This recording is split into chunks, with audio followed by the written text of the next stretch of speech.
உச்ச நீதிமன்றம் நோட்டீஸ் அனுப்பியும் நாடகமாடிய செந்தில் பாலாஜி. அண்ணாமலை கொடுத்த அதிரடி அட்டாக். வணக்கம் நண்பர்களே. தமிழக பாஜகவின் முன்னாள் தலைவர் அண்ணாமலை தற்போது டெல்லியில் முகாமிட்டிருந்தாலும் தமிழக அரசியல் நிலவரங்களை கூர்ந்து கவனித்து வருகிறார். இந்த நிலையில் திமுகவில் அமைச்சராக இருக்கும் செந்தில் பாலாஜிக்கு எதிராக எக்ஸ் பக்கத்தில் ஒரு அதிரடி பதிவு போட்டுள்ளார். அதில் அமைச்சர் செந்தில் பாலாஜி ஜாமீன் ரத்து குறித்த வழக்கில் 10 நாட்களில் பதிலளிக்க உச்சநீதிமன்றம் உத்தரவு போட்டிருக்கிறது. இப்படி உச்சநீதிமன்றம் உத்தரவு போட்ட பிறகும் அவரை மு.க. ஸ்டாலின் பதவியில் வைத்திருப்பது வேடிக்கையாக உள்ளது. இவரை பொறுத்தவரை உச்சநீதிமன்றம் ஜாமீன் கொடுத்த பிறகு ஒரு விசாரணைக்கு கூட ஆஜராகவில்லை. ஒரு விசாரணைக்கு நீதிமன்றம் அமர்வை அமைப்பது கடினமான விஷயம் என்றாலும் அதை செந்தில் பாலாஜி தரப்பு சாதாரணமாக எடுத்துக்கொண்டு நீதிமன்றத்தில் ஆஜராகாமல் அவமதித்து வந்தார்கள். அதோடு உச்சநீதிமன்றம் அனுப்பிய நோட்டீஸ் தனக்கு வரவே இல்லை என்று இவர் வழக்கறிஞர் மூலம் கூறியிருப்பது நீதிமன்றத்திற்கு அதிர்ச்சி கொடுக்கும் விஷயமாகும்.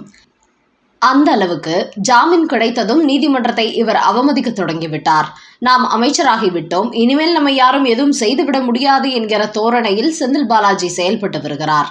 அதனால்தான் இதற்கு மேலும் இவரை விட்டு வைக்க கூடாது என்று தற்போது உச்சநீதிமன்றம் அமைச்சர் பதவியா இல்லை ஜாமீன் ரத்தா என்று நெத்தியடியாக கேள்வி எழுப்பிவிட்டார்கள் என்று கூறியிருக்கும் அண்ணாமலை, சிறையில் இருந்தபோது இலாகா இல்லாத அமைச்சராக தொடர்ந்த செந்தில் பாலாஜி இப்படி இருந்தால் தனக்கு ஜாமீனை தரமாட்டார்கள் என்பதனால் அமைச்சர் பதவியை ராஜினாமா செய்து ஒரு நாடகம் ஆடினார்.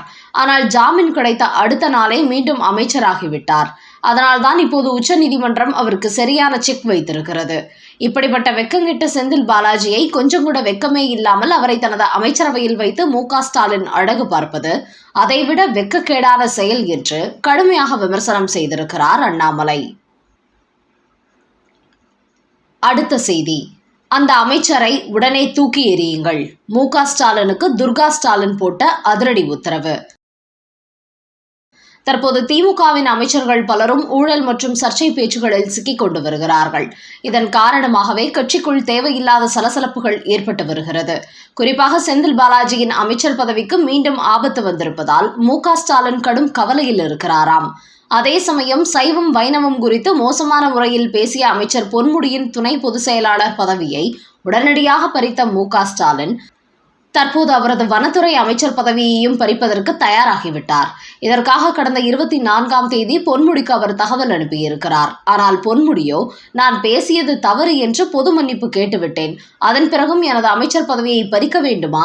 நான் செய்தது ஒரு தவறுதானே, எதற்காக கட்சி பதவி அமைச்சர் பதவி என இரண்டையும் பறித்து எனக்கு 2 தண்டனை கொடுக்க வேண்டும் என்று மு.க. ஸ்டாலினை நோக்கி பொன்முடி கேள்வி எழுப்பியிருக்கிறார்.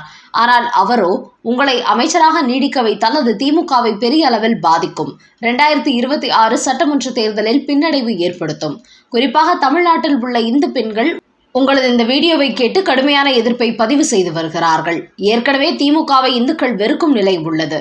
இந்த நேரத்தில் உங்களது இந்து மதத்திற்கு எதிரான பேச்சும் இன்னும் பெரிய அளவில் இந்துக்களின் எதிர்ப்புக்கு ஆளாக வேண்டிய சூழலும் ஏற்படும். அதனால் உங்களை அமைச்சர் பதவியிலிருந்து தூக்குவதுதான் சரியான முடிவாக இருக்கும் என்று தனது நிலைப்பாட்டை பொன்முடிக்கு உரக்க சொல்லிவிட்டாராம் ஸ்டாலின். இதன் காரணமாக கடும் அப்செட்டில் இருக்கும் பொன்முடி, உங்களது விருப்பம் அதுதான் என்றால் எனது அமைச்சர் பதவி மட்டுமின்றி என்னுடைய விழுப்புரம் தெற்கு மாவட்ட செயலாளர் பதவி, என் மகன் கௌதம சிகாமணியின் மாவட்ட செயலாளர் பதவி எல்லாவற்றையும் நாங்கள் ராஜினாமா செய்து விடுகிறோம், எங்கள் குடும்பமே அரசியலிலிருந்து வெளியேறி விடுகிறோம் என்று மு.க. ஸ்டாலினுக்கு தகவல் அனுப்பியிருக்கிறார் பொன்முடி. ஆனால் இப்படி மு.க. ஸ்டாலின் பொன்முடி விவகாரத்தில் தடாலடியாக முடிவெடுத்ததற்கு மு.க. ஸ்டாலின் மனைவியான துர்கா ஸ்டாலினே முக்கிய காரணமாம். சைவம் வைணவம் குறித்து அவர் பேசிய வீடியோவை கேட்டதுமே முதல் எதிர்ப்பினை பதிவு செய்தவர் திமுகவின் கனிமொழிதான். அதன் பிறகு துர்கா ஸ்டாலினும் இதற்கு பெரிய அளவில் தனது எதிர்ப்பினை பதிவு செய்துள்ளார். குறிப்பாக மு.க. ஸ்டாலினிடத்தில் பொன்முடியின் இந்த பேச்சை பல இந்து பெண்கள் கடுமையாக விமர்சிக்கிறார்கள். திமுகவிற்கு இந்துக்கள் என்றாலே கொச்சைப்படுத்துவது, இழிவுபடுத்துவதுதான் தங்களது அரசியலாக வைத்திருக்கிறார்கள் என்று பல பெண்கள் கூறுகிறார்கள். அதே சமயம் கிறிஸ்தவ முஸ்லிம்களை போற்றுபவர்கள் இந்துக்களை தூற்றுகிறார்கள் என்று திமுக நிலைப்பாட்டை இந்து பெண்கள் வெளிப்படையாகவே கூறுகிறார்கள். அதனால் பொன்முடி விவகாரம் தமிழ்நாட்டு பெண்களை பெரிய அளவில் பாதித்திருக்கிறது என்று சொன்ன துர்கா ஸ்டாலின், அவரது கட்சி பதவியை மட்டும் பறித்தால் போதாது, அமைச்சர் பதவியையும் பறிக்க வேண்டும். அப்போதுதான் இந்துக்களுக்கு எதிராக பேசிய பொன்முடியின் அமைச்சர் பதவியை மு.க. ஸ்டாலின் பறித்து விட்டார் என்று உங்கள் மீதும் திமுக மீதும் இந்து பெண்களுக்கு ஒரு நன்மதிப்பு ஏற்படும். அதனால் இதை உடனடியாக செயல்படுத்துங்கள். இல்லை என்றால் தமிழ்நாட்டில் உள்ள பெருவாரியான இந்துக்கள் திமுகவுக்கு எதிராக திரும்பி விடுவார்கள் என்று மு.க. ஸ்டாலினிடத்தில் தெரிவித்திருக்கிறார் துர்கா ஸ்டாலின். அதோடு அமைச்சர் சேகர் பாபுவும் இந்த விவகாரத்தில் பொன்முடிக்கு எதிராக மு.க. ஸ்டாலினிடத்தில் பல விஷயங்களை சொல்லியிருக்கிறார். அதனால்தான் இனிமேலும் பொன்முடியை அமைச்சராக வைத்திருந்தால் ஆபத்தாகிவிடும் என்று அவரது அமைச்சர் பதவியை பறிப்பதற்கு மு.க. ஸ்டாலின் தயாராகிவிட்டாராம். அந்த வகையில் செந்தில் பாலாஜியின் அமைச்சர் பதவியை உச்சநீதிமன்றம் பறிக்கும் நிலையில் பொன்முடியின் அமைச்சர் பதவியை மு.க. ஸ்டாலினே பறிக்கப் போகிறார். அடுத்த செய்தி. தீவிரவாதிகளுக்கு ஆதரவான பேச்சு. டெல்லிக்கு பறந்த திருமாவளவன் வீடியோ.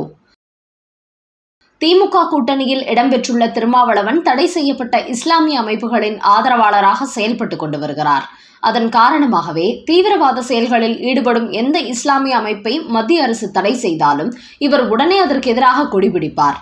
இப்படிப்பட்ட மனநிலை கொண்ட திருமாவளவன் தற்போது ஜம்மு காஷ்மீரில் நடைபெற்ற தீவிரவாத தாக்குதல் விவகாரத்தில் முஸ்லிம்களுக்கு ஆதரவாக பேசிக் கொண்டு வருகிறார். குறிப்பாக அங்குள்ள கனிம வளங்களை அளிக்கிறார்கள், அங்குள்ள மக்களின் வாழ்வாதாரமே கவலைக்கிடமாகி உள்ளது, அங்குள்ள மக்களுக்கு மத்திய அரசு எந்த முன்னேற்றத்திற்கான பாதைகளையும் காட்டவில்லை, அதன் காரணமாகவே பாஜக அரசு மீது வெறுப்படைந்து தீவிரவாத தாக்குதல் நடக்கிறது என்று பேசிய திருமாவளவன் 26 பேரை சுட்டுக் கொன்ற தீவிரவாதிகள் அவர்களை இந்துவா முஸ்லிமா என்று பார்த்து தாக்குதல் நடத்தியதாக பொய்யான செய்தி வெளியிடுகிறார்கள். ஆனால் அப்படி அவர்கள் யாரிடத்திலும் எதுவும் கேட்கவில்லை என்பதுதான் நான் அறிந்த செய்தியாகும். ஆனால் இதை பாஜகவின் அமித்ஷா போன்றவர்கள் இந்து முஸ்லிம் பிரச்சனையாக பார்க்கிறார்கள் என்று ஒரு கருத்து வெளியிட்டிருந்தார். இப்படி திருமாவளவன் பேசியதற்கு பாஜகவினர் கடுமையான பதிலடி கொடுத்துள்ளார்கள். அது மட்டுமின்றி 26 பேர் உயிரிழந்த விவகாரத்தில் ஒட்டுமொத்த இந்தியாவே கண்ணீர் விட்டுக் கொண்டிருக்கும் போது இந்த திருமாவளவனோ தீவிரவாதிகளுக்கும் இஸ்லாமியர்களுக்கும் ஆதரவாக பேசிக் கொண்டிருக்கிறார்.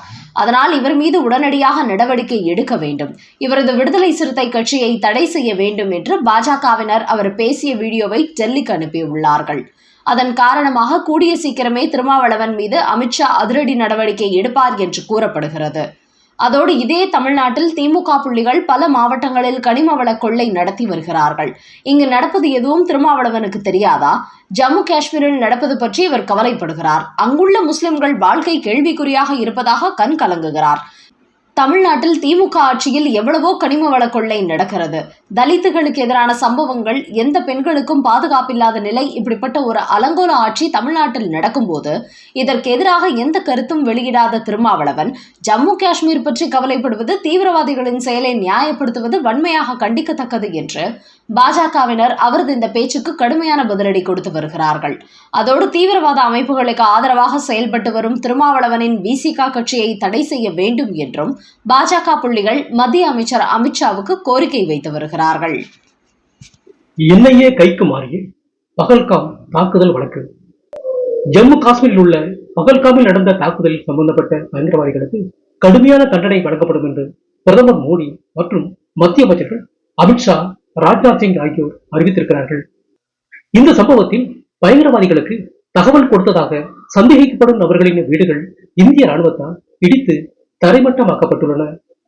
இந்த நிலையில் தற்போது இந்த தாக்குதல் சம்பவத்தின் வழக்கானது தேசிய புலனாய்வு முகமை என்று சொல்லப்படும் என்ஐஏவிடம் ஒப்படைக்கப்பட்டிருக்கிறது.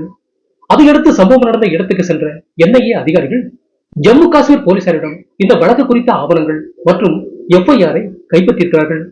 அதோடு இந்த சம்பவம் நடைபெற்ற இடத்தை அடுத்து அங்குள்ள மக்களை சந்தித்து ஏதேனும் ஆதாரங்கள், தடயங்கள் கிடைக்குமா என்ற கோணத்தில் என்ஐஏ அதிகாரிகள் விசாரணையை தொடங்கியிருக்கிறார்கள்.